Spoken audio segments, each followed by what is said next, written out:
Hey, we back on the block. Creative financing with JB here again. We back at that FHA 203K rehab consultant expert. Melvin Henson's back on the block. He about to get it in. We're gonna close up some tight ends that we probably left undone from last week. You heard Mr. Henson breaking it down for you, some things you need to know, some things you need to be aware of, some things that has happened. And we kind of left off a little part there that we probably need to catch up and just reiterate with some of our folks that's probably really thinking about this 203K renovation loan. We have the products out here. We have the financing for it. We have the people to do the project, but we need y'all to be educated. We need to make sure that y'all understand the parameters of what we're talking about, that we don't go ahead and have romper room out here. We have build a house out here, but we have some concrete information for some folks. I'm not trying to be rude, but we need experience when we come to this type of stuff.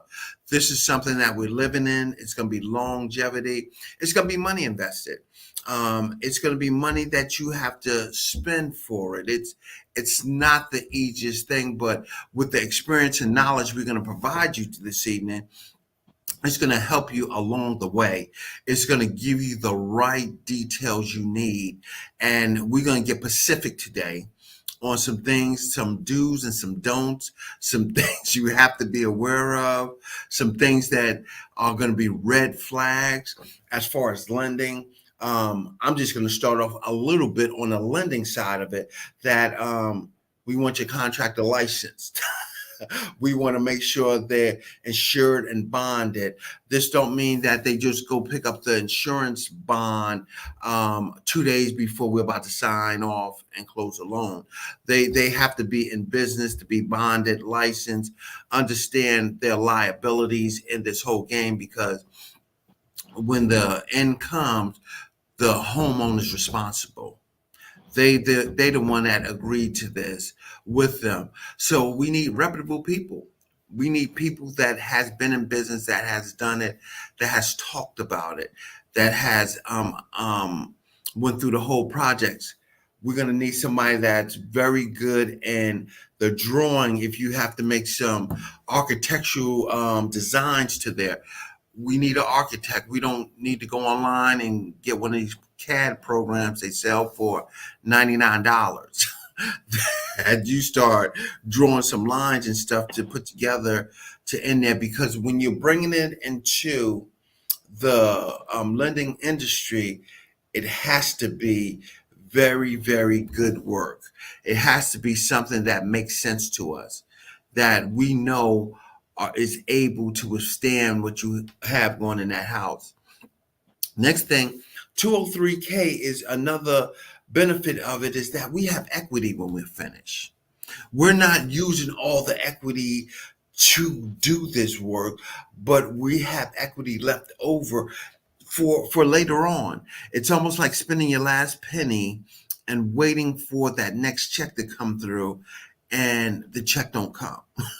We're stuck in the middle of something. So I wanted to pass that on from the lending side, because it's so important that we understand these things that sometimes can be a tragedy for us, and through the process, that we do not go through there and get stuck, and that we have some legitimate numbers and items in place when we're submitting that for approval, because that approval is going to be the key to doing everything. My last comment on the lending side is, once you have all that information, limit the changes because it costs money. It is very costly when you start changing, because you don't know what the architect, you don't know what Mr. Henson has to do to restructure or talk to those contractors to get them to do this. Because guess what? Their mind's set on a project. Their mind is set on understanding what should be happening to the final part of this house and what this house should look like. So, without further ado, I'm gonna bring Mr. Henson in, and I'm gonna start him with the basic stuff of architectural design. Mr. Henson, I mean, tell us about this. I mean, do we go online and get these programs that will help us draw this design for the house, or how is that even formatted for this to even begin? Thank you for having me again, Mr. Yeah. Bazemore. So, in response to your question, number one, you want your architectural drawing to be um, drawn, by a company that you can trust. Number one. Number two, based on the extent of the drawings, they may need to be stamped. Hmm. Okay, so for anyone that don't know what that means they have to be approved by the municipality to where you live. Okay. Um, so your architectural drawer, he will make sure, that all of the codes are being met. Okay. All of the procedure things are being met. And then he will also be able to assist you with the stamp of approval. Okay. At that point, there, you at least have a clear idea as to what your project will look like. Perfect. And that's so important that we understand that architectural drawings are so important to measure out, to get them to go to where they need to be.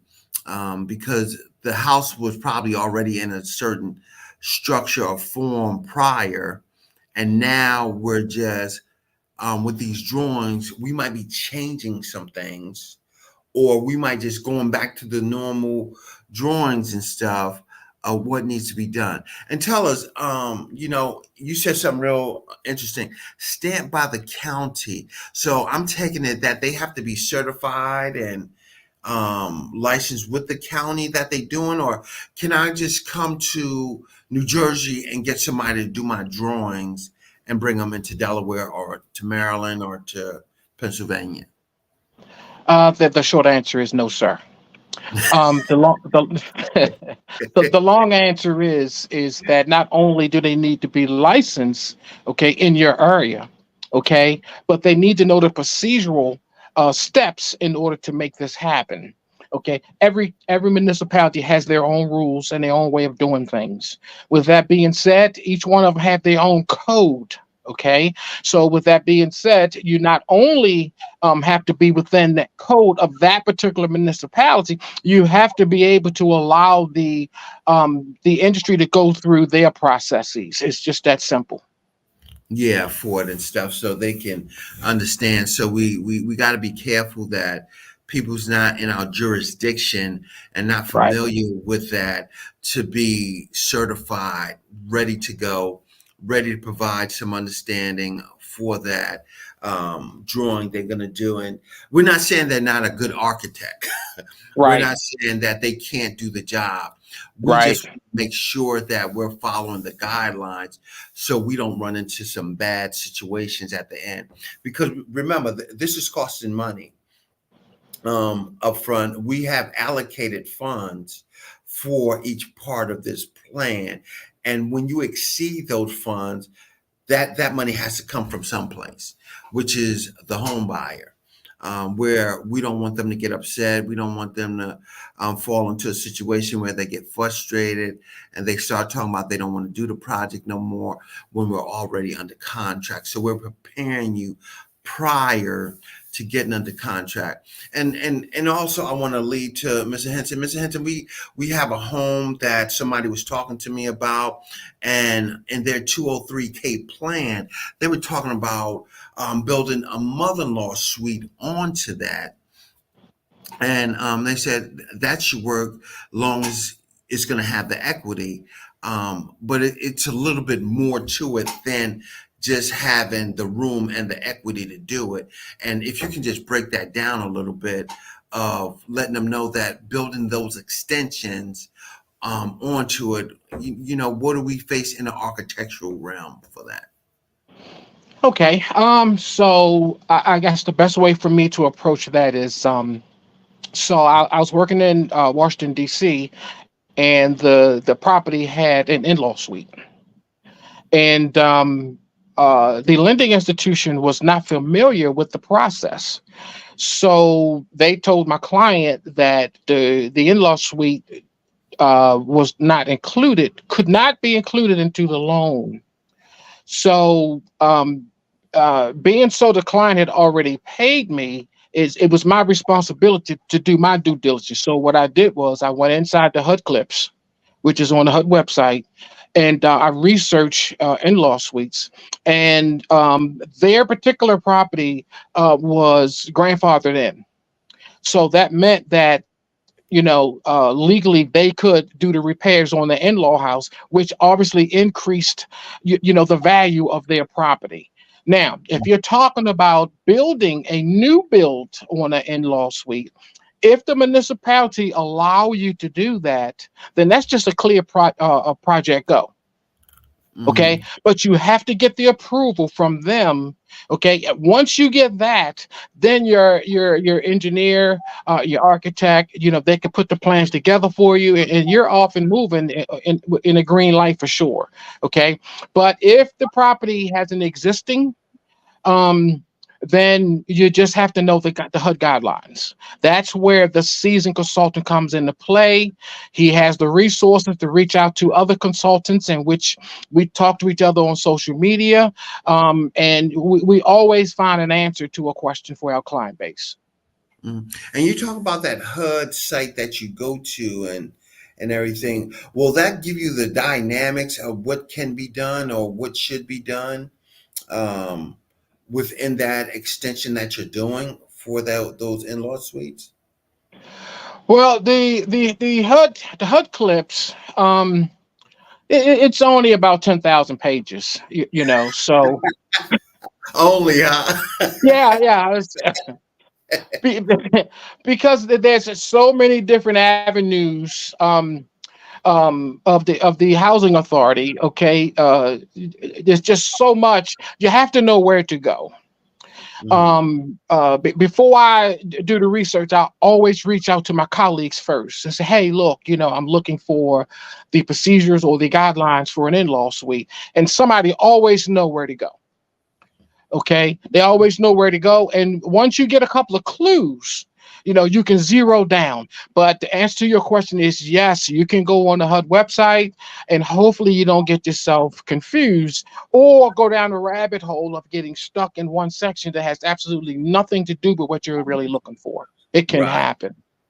Right. And that's what we talking about, finding the experts, finding the people that's able to do this, understand where it is, understand what they do, understand the parameters of that construction. Because the reason we talking about this so strong, this 203K package is coming out through Disha and some other lending facilities. And we don't want people to get confused on what's really going on. We don't think that this is just a basic renovation loan. You're going to go in there Mm-mm. and get somebody to do it. But we want to make sure it's done right. We under code. We're pulling permits. I would say that we're pulling permits to do this work, and we don't go out there and start working and then start thinking about who we're going to get us on the hookup to do permits, because then we're into a big problem now. Because now, for on the lending side, now jumping over to the lending side with that, we're going to know that we have certified people in there working, and that the money that we spent was certified money to do the job we want to. As I said before, it's not that we don't say the people can't do it, but we want to make sure they fall into the realm of being certified. They're able to pull permits. They specialize in their field of choice, whether it's electrician, whether it's plumbing, whether it's sheetrock, whether it's structural, or whatever it is, that they have that specialty. And they're going to the county and to the municipality to pull these permits, to pay for these permits. These permits cost money. They're not just going to go down there and give you permits to somebody for that when you're doing this 203K. It's a totally different. And Mr. Melvin, I want you to break that down. I'm a homeowner now. I want to do some stuff in my house, and then I have a 203K loan on another house.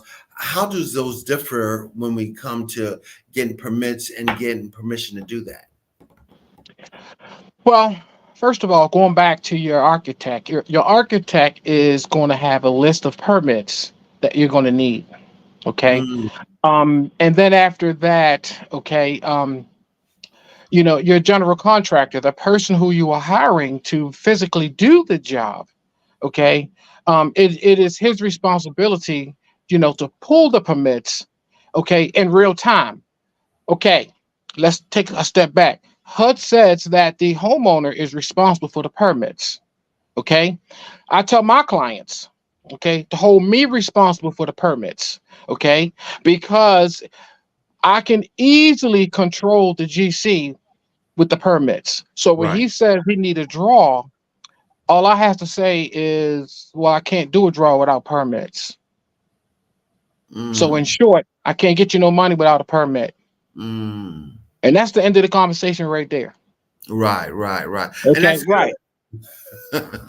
Yeah. Yeah. Well, and the thing is because we don't want to get into the project. See, there's a form that we submit, and the form has two sides. On one side, it says permits before the first draw or the permits at the end of the project. I'm never going to check the side where it says at the end of the project. Because mm, respectfully to all the GCs out there, I don't trust them. Okay, mm. I need permits in the very beginning to keep my client in a safe space. Right, right, right, Okay, safe right. space is important to me for my client. So that means that when they do the demo or when they do the framing, I need that building permit for the demo. Okay, Mm, I need that building permit for the framing. On top of that, I need you to get the framing inspected. Okay, because that's the next round of what we're going into. Each right. phase has to be inspected, and then once you get into the mechanicals, you need permits for the mechanicals.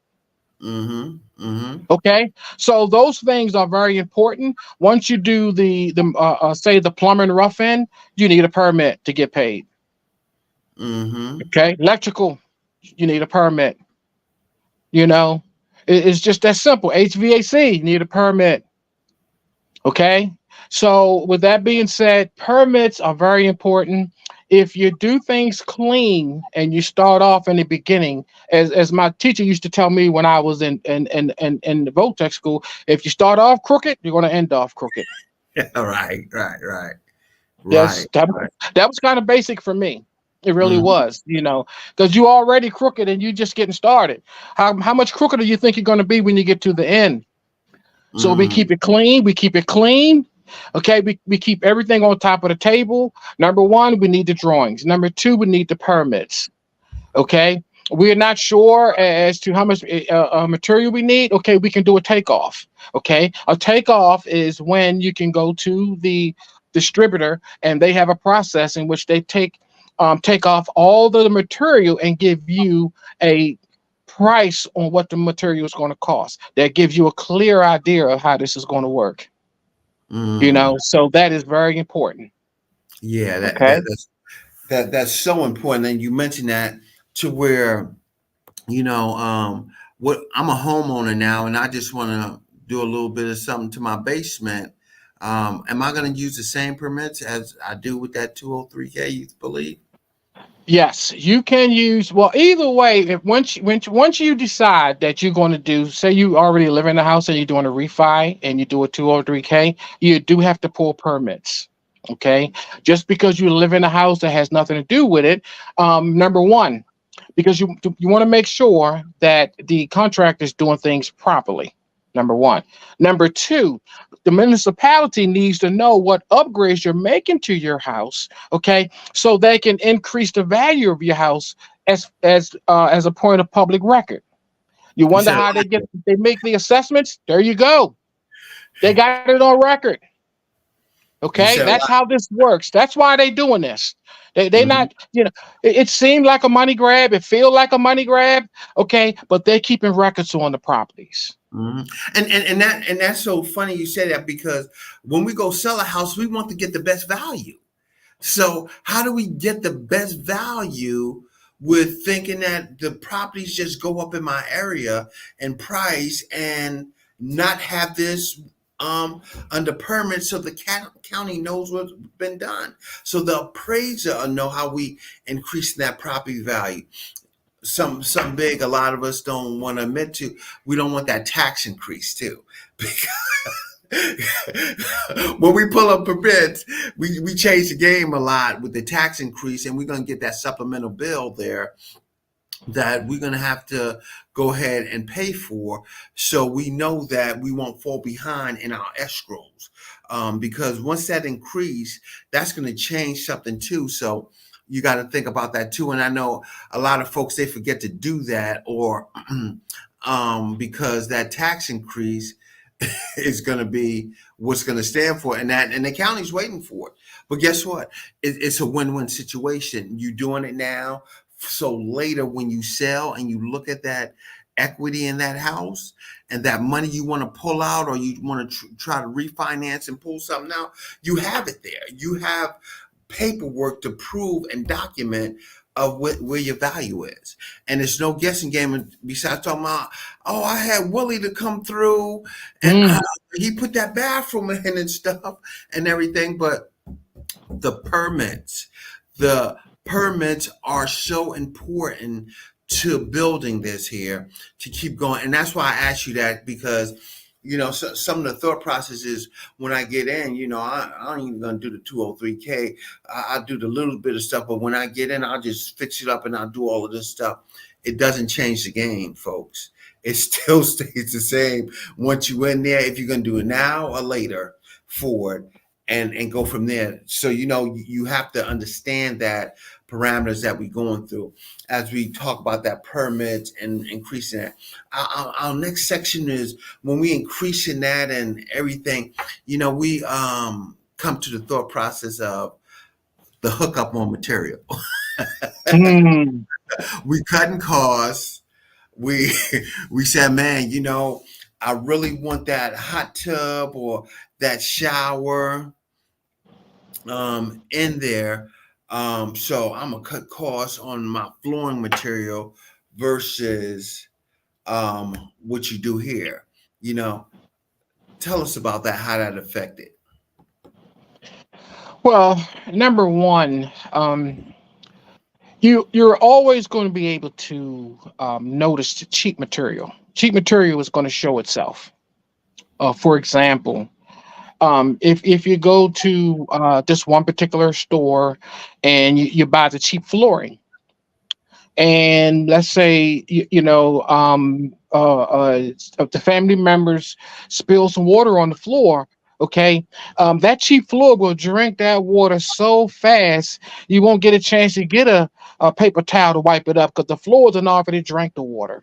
Okay, Mm, and I mean that literally, drink the water, because if you look at it, you'll see where the water is creating a bubble on the floor, to where it's just absorbing right inside of there. Okay, that's that. Those are facts. Okay, cheap material is exactly what it is, and it shows itself over and over again. And anybody with a good eye will be able to recognize that. On the other side of the coin, when you get that mid-grade material, okay, mid-grade is going to give you that middle range that you're really going to be looking for. Excuse me. And you want to always make sure that you have someone who knows how to install the material properly. mm-hmm, That is so important. Um, if by chance you don't know how a person doesn't know how to install a floating floor, then you're going to have a problem, because what's going to happen is that you're going to have spots on the floor to where it's floating a little bit too much. Okay, and then what happens is you end up seeing the seams, and they'll start to separate themselves. So buying cheap material is not a good idea. Hiring the guy to live up the street for $20 a pint of wine, that's not a good idea.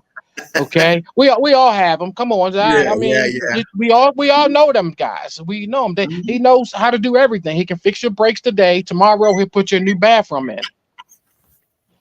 Okay, so yeah, it's not a good idea. And you have to think about your investment. This is Right. your investment. Okay, no one wants their taxes to be raised, but on the Mhm. other end of that spectrum, guess what? When you're ready to upgrade, okay, those increases that you made into your house will be the increase in value of your That's it. property. Okay, when you're ready to move on. Okay, and I talk about that extensively in the module that I teach called maintain for resale. That is so Mm, important, not to allow your house to get out of control. Okay, if you're not doing at least one project a year, your house is falling behind. mm. Something you have to do something to your house every year, whether you're doing some painting or whether you're doing some gardening work. Something needs to be done to your house, and what you're doing is you're spreading out the maintenance of your house is what you're House. doing, so you don't get jammed up with three large maintenance projects that needs to be done right now. Hmm. And, Right and that's now, so important. And what we yes. just had a question. How do you apply for a 203K loan? It's we have an application that you complete for it. Once you complete the application, um, then you'll come and we'll look and we'll review it. I'll review it, and I'm gonna recommend that you get somebody like Mr. Henson here. I'm saying, hey, you're gonna do a 203K loan. He's gonna have to take a visit so we can see what needs to be done out there, so we can analyze the work we're doing to see the value that we're placing in the house for it, because what we're doing, we're selling the story to the underwriter to let them know we're investing in this piece of real estate so we can enhance the value of it and enhance the community so we can keep going. If we don't have that, then we start having problems about, you know, this guy over here is giving us a quote, this guy over here is giving us a quote, and so on and so on. So you got to call me 302-312-9860. I'll set you up to get you an application. Once we get you the application, then you're going to complete it. Once you complete it, we're going to go ahead. I'm going to review it. I'm going to call you. We're going to have that conversation about what are we doing? Why do we say a 203K loan? Why we didn't say refinancing?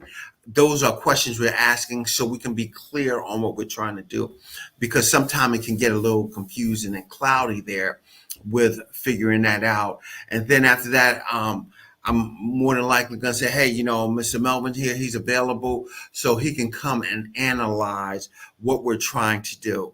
Because I'm going to get the money, but he's going to get the solution to what we're doing in there and the pricing. That's why we was just talking about material for it here. Buy materials that's worthy. He said one project a year maintains the house. So if you're doing that one project, spend the money on that one project. That's good money spent. So guess what, you're not looking at it next year, you're not looking at it the following year. When you do your roof, look at doing a good roof, look at replacing the boards over there, not coming back and say, well, that board got 5 years but I'm putting on 20-year material on top of it, because guess what, you just wasted the material you put on top of it. And you have to understand that. Everybody said, and Mr. Melvin, no, I'm not a specialist in material or anything like that, but Home Depot, Lowe's, and stuff, they have good material, but it can be pricey. But it's the expending on that when you get it. And Mr. Melvin, you can elaborate. What's our thought process? We doing this one project, but we might have fell behind and we might need to do more than one project this year, because we need to kind of uphold that wear and tear on the house right now. is it okay for a mixed grade, or how can we work that out, or will we get a contractor special that will save us money, or what will happen? Well, if by chance you have multiple projects that need to be done, for example, let's say your windows has been leaking, and you've been putting it off. So the windows has been leaking. So now the walls on the inside of the property, okay, has what we call alligator skin. Alligator skin is when water has damaged the paint and the drywall underneath the window. So now Mm, you not only need new windows, now you need to repair the drywall underneath the window. So let's mm, go a step further. So now the water went down to the floor, and the baseboard and the shoe molding is also okay, starting to deteriorate from the water that came from the window. You see how this is just starting to deteriorate a large part of your house. So let's just say you're going to get the windows done. You're going to get the windows done. It would be a good idea to get a price on getting the drywall repaired, getting the baseboards repaired, and hopefully the floor itself hasn't been damaged. Okay, water always run to its lowest point. mm, So if the water's leaking into, so let's go back a step, please. How is the water leaking into your house through the window? Okay, the sun bakes the caulk. Okay, that's on your windows. The caulking is used to seal your windows from the air leaking in. That's what that's for. Okay, at some point, the caulking is going to get old. The sun's going to bake it. It's going to start cracking and start separating. Okay, now when you get a hard rain, the water finds its way inside. You haven't seen it for a little while. Now you look down, you see an ugly stain underneath the window. You got problems. Okay, you always attack the problem immediately. You never wait, because I'm not sure what you're waiting for, but it's going to get worse. It's going to right. get worse. Okay, so with that being said, it would be a good idea to get yourself um, three bids, get some contractors in there. Say, hey, look, these are the original windows. I've been in this house for 20 years. How much would it cost to get new windows? Okay, and that way you can get a fair price. When you're unsure about pricing and you're getting a 203K, one of the services that I provide to all my clients is free consultation. Once you get Mm, your bids, you call me, send me the email, we'll talk it out on the phone. mm-hmm. Okay. There's a couple things that I don't like. Okay. High numbers make me nervous and low numbers make me nervous. Okay. Let's talk about the low numbers. The low numbers lead me to believe that we probably need to make sure that he's got license and insurance. Mm-hmm. Okay. That's why he's able to give you these low numbers. Okay. High numbers could mean a couple things. Either he don't want the job, or he may be just too expensive for you. Mm-hmm. Okay, because there's some guys out there, if they're not making top dollar on every project, okay, then they're just not going to do it. And they'll Mm, tell you my price is my price. Okay, which easily is outside of your affordability, but not somebody else. right. Okay, so we need to keep, the project inside of your affordability. We need to make sure that you get a quality window and a quality product, meaning that the install is quality. And we need to make sure that you alleviate the entire damage that's been done to your house. Okay. Mm. All those things are very important. And it's very important that you understand how this works. Hmm. Yeah, and attention, investors. I know you get into this, and you might not be doing a 203K, but you're doing that fix and flip. You're out Hmm. there trying to do that. Take the time to spend that money, because on that seller's disclosure, you have to account for that work you have done. You have to Yes. acknowledge what you have done.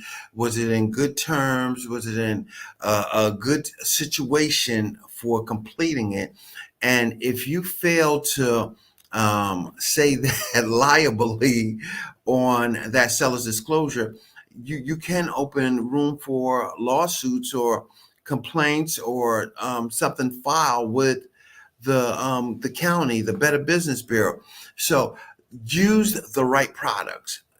Right. Use the products that's going to last. It can be shortcuts that you take, but not on that exterior and stuff that deals with the structure of the real estate. For it and go from there. And I just want to reiterate that because it stands out that if we don't take that into consideration, we're in a situation where, we opening up a whole can of worms there. So the material is important.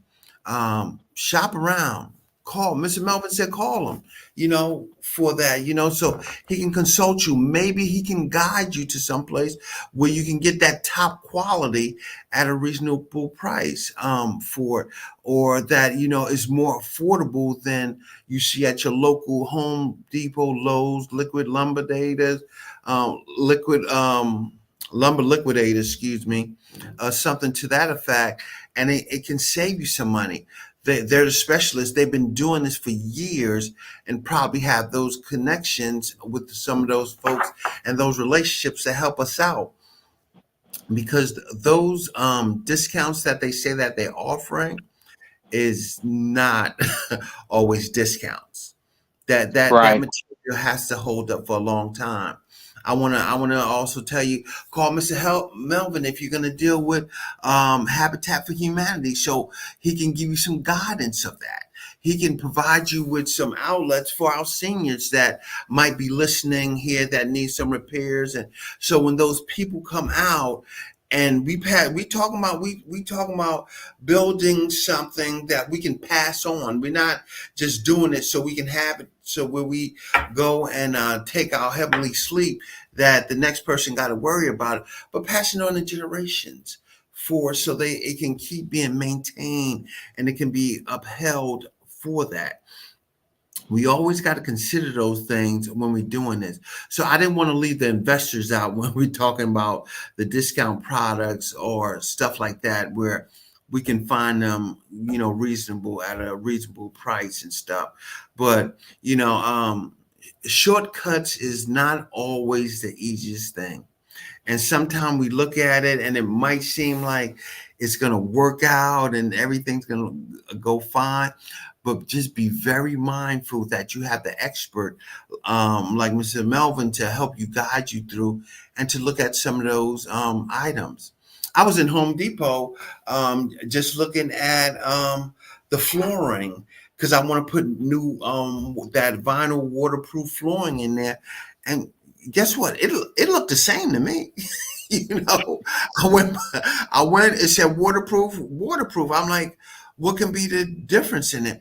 And the guy was showing me the texture of the board that's on top versus what come up under, and I never thought about it. I thought the thickness was the same, Mm. because I didn't pay attention to that. So those are things that I'm talking about. It looked the same. The price was different. Yes, it was. I could say, hey, this was $299 a square foot. This was $429 a square foot. I just thought that because one was square and one was planked, they showed that was a difference in it, but it was more to it than just that. So you got to have the expert of Mr. Melvin, just giving him a call, talking to him, having that conversation, so it won't be no shortcuts in this deal. That we can get a good product when we're doing this project and figure it out. Mr. Mel, my question is that, hey, we're doing this project. We finalize, the lender's about to approve it and stuff. They get their first draw. How do they break that really out? How did that scope of work we didn't get to talk about last week, that they have to submit to the lender for work. Hmm. How do they itemize that scope of work? I mean, do we do the heavy lifting stuff up front, or do we spread it out, or what's the key to that? That's a great question. So Let's do a scenario which would probably work better for clearer understanding of how this works. Mhm. So you decide that you want to do a 203K. You make the initial call, and I meet you at the property.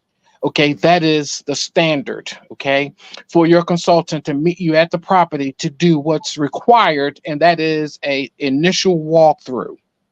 During that walkthrough, okay, it is the consultant's responsibility to identify all of the items that need to be addressed for you to qualify for FHA 203K product. So what does that mean? That means that HUD has a minimum property standards. Okay. So Mhm. that's the minimum that you can have. For example, the minimum amount of cabinets you can have in your kitchen for FHA is a 5 piece starter set. 5 piece starter set. That means that these are the minimum amount of pieces you can have in the wall and base. And once you close, you have space to extend for more. Okay. You cannot have rodents. You can't have holes in the wall. You can't have chip paint. You can't have safety issues. All of those things are required for the consultant to identify those and make sure that they're inside of your scope of repair. Once you satisfy the requirements for my clients, I said, okay, what would you like? What do you need to do to make this house yours? Well, I want Mm. to knock this wall down. I want an open floor concept. I want to add an additional bathroom on the first floor. Okay. Providing that you have that affordability space, we can do that. Okay. So what we do now is I assist you with helping you with the estimate from the contractor. You tell your contractor what you need, what you would like to do. Okay. And then he create an estimate.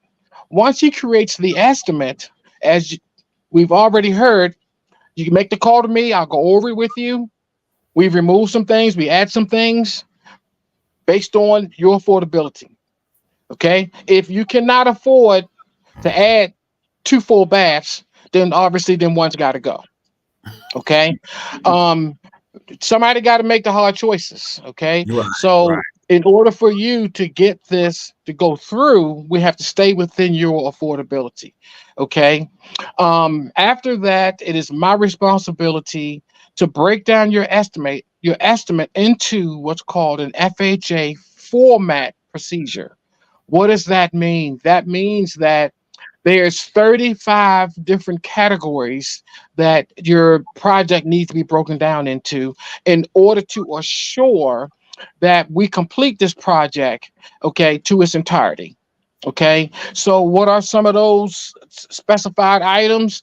It's your masonry, it's your siding, it's your countertops, it's your kitchen cabinets, it's your roof, it's your plumbing, it's your electrical, it's the painting, it's the installation, it's the heating. All of those things must be broken down and a price set aside for that specifically.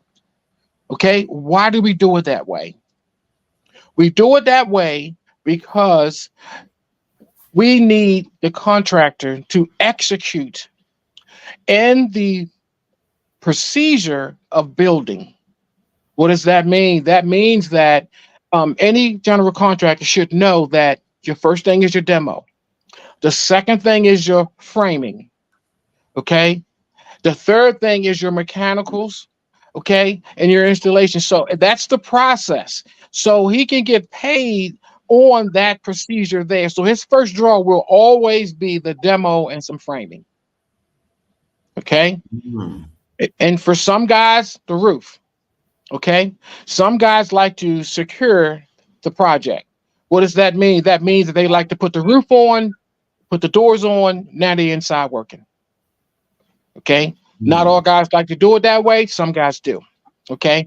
Either way, it is my responsibility to spearhead your project to make sure that the contractor is doing things in the proper manner that we get to where we need to be in the line of completion.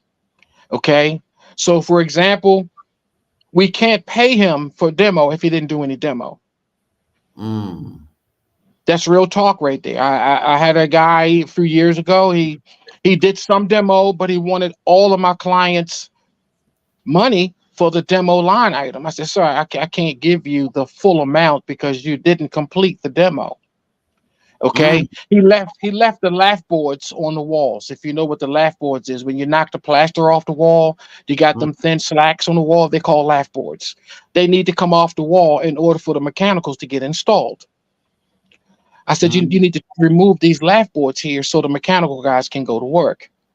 Well, I'm going to do that later. No, sir. I am not signing my client's funding over to you until this is done.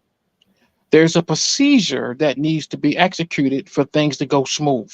Mm. Okay. You cannot get paid for electrical if you're doing plumbing work.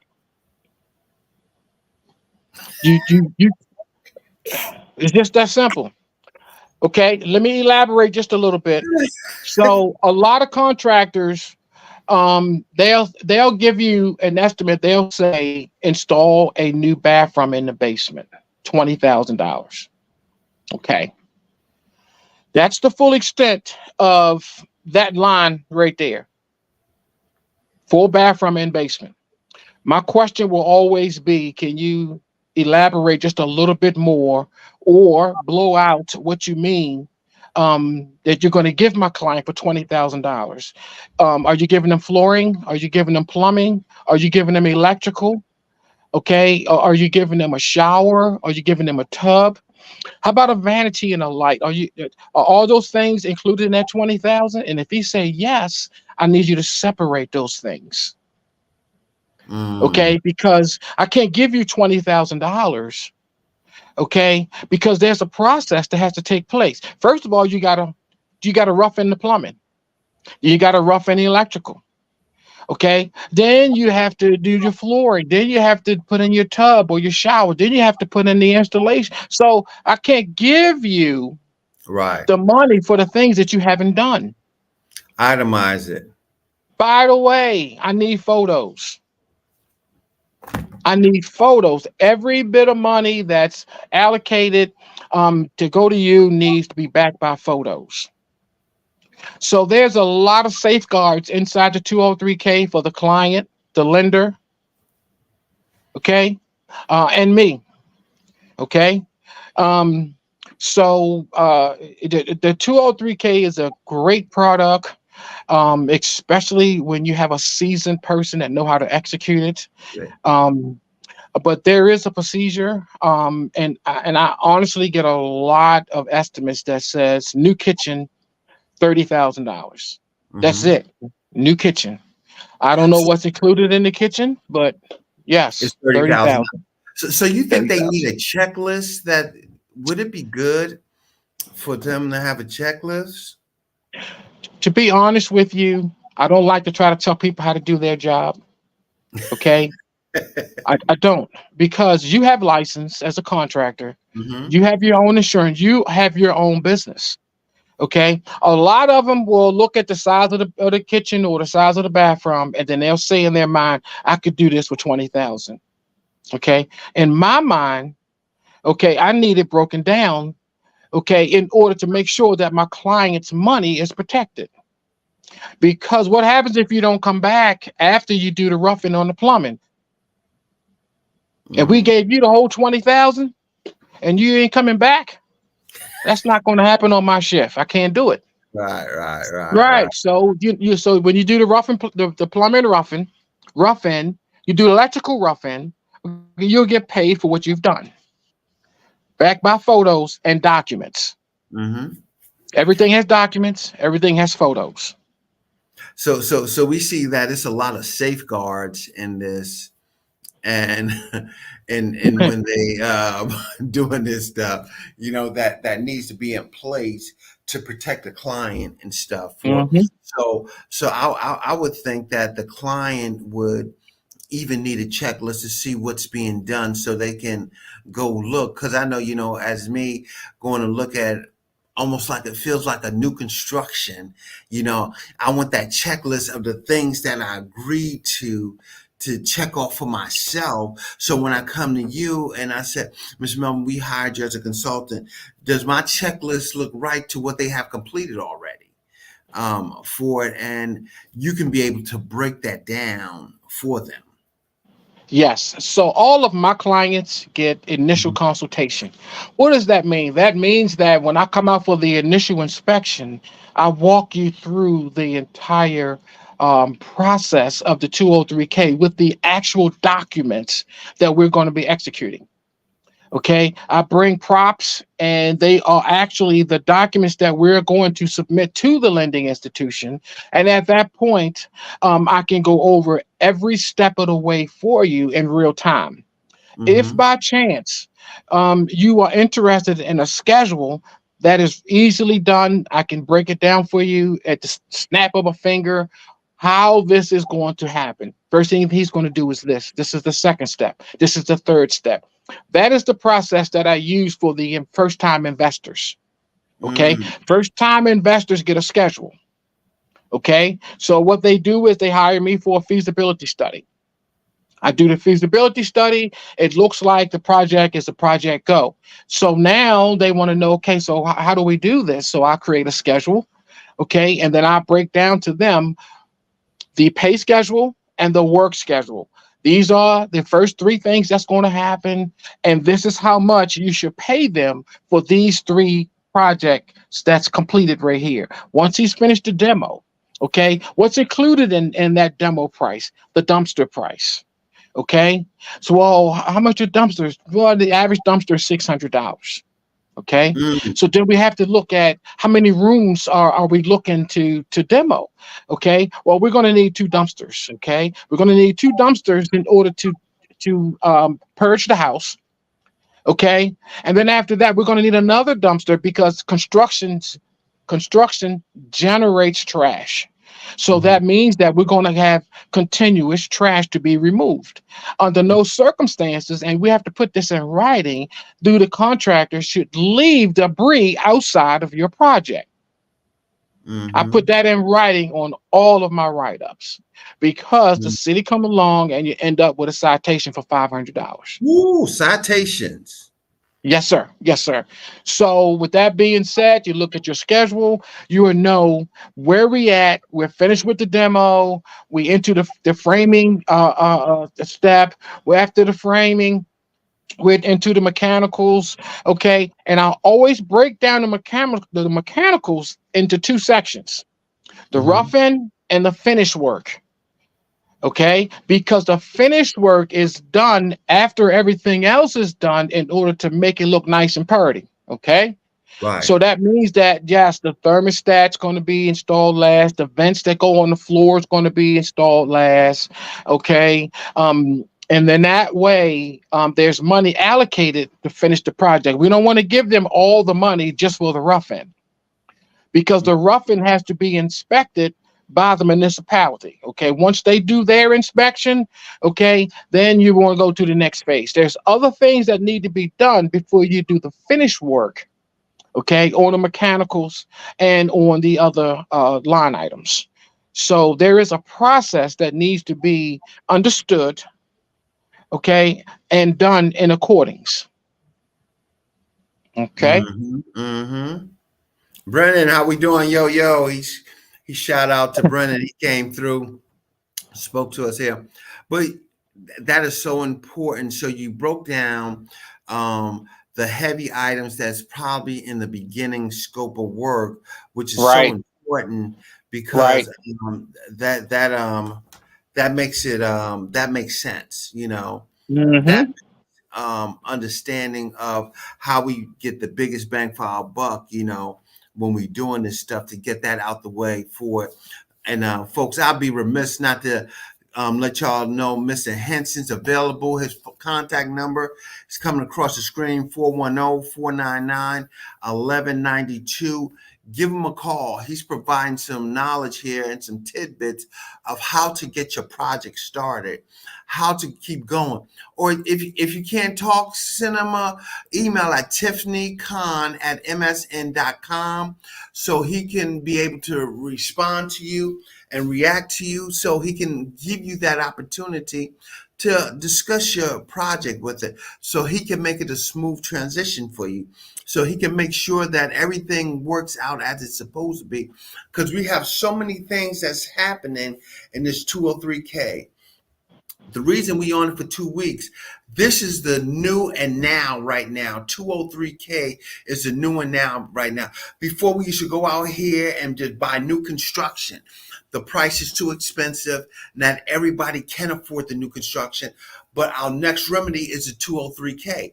It's primarily very close to new construction with that rehab, because you're redoing it. The only thing you have is basically your structure, which is sound, which we have to make sure it's sound for it and stuff to get to come through. So we need to keep in mind that we have to utilize these experts in this case. If you're looking to fill out the application, give me a call. It's Creative Financing with JB. I'm at 302-312-9860. Or you can just email me at johnny@ycmortgagelender.com. That's johnny@ycmortgagelender.com.